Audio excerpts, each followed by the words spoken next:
सभी भक्तों को राधे राधे। आइए हम श्रवण करते हैं श्रीमद्भागवत पुराण में भगवान ने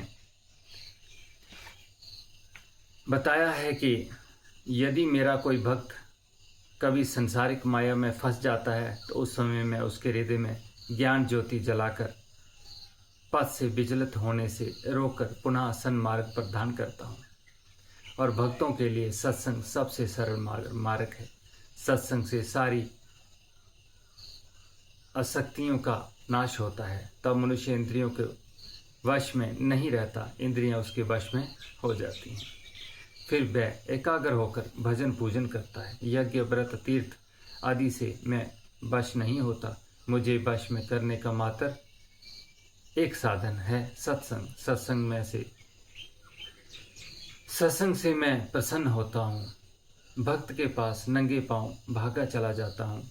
जैसे विप्र सुदामा के आगमन पर दौड़ा था, उस समय सुदामा की दशा देखकर मेरी पटरानियों को अत्यंत आश्चर्य हुआ था कि इस दरिद्र के लिए भगवान नंगे पांव दौड़ गए थे। हे उद्धव, सत्संग से प्रहलाद, वृषपर्वा, में दानव, सुग्रीव, हनुमान आदि ने मुझे प्राप्त किया। यदि तुम ये विचार करते हो कि ब्रज की गवार गोपियों ने मुझे कैसे प्राप्त किया, जबकि वे दान यज्ञ पूजा आदि नहीं करती थी, वे अज्ञानी थी, ना तो वेद जानती थी और ना पुराण, सत्संग का सौभाग्य भी उन्हें नहीं प्राप्त हुआ।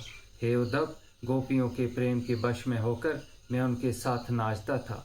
तुमने स्वयं वहां जाकर उनके प्रेम की परीक्षा ली और उन्हें धन्य कहा, उनके भाग्य की सराहना की। जो गोपियां मेरे वास्तविक स्वरूप को नहीं जानती थी, वह मुझे अपना प्रीतम और पति समझती थी। अतः तुम्हें ये उचित है कि वेद शास्त्र की विधियों के चक्कर में न पड़कर अपना सर्वस्व मुझे समर्पित कर दो, तुम्हारा कल्याण होगा। तब उद्धव जी साथ हाथ जोड़कर कहने लगे, हे स्वामी, अभी मेरे मन में संशय है कि मुझे अपने धर्म का पालन करना चाहिए अथवा सब कुछ त्याग कर आपकी शरण में आना चाहिए। कृपा कर मेरी ये संदेह दूर कर दो।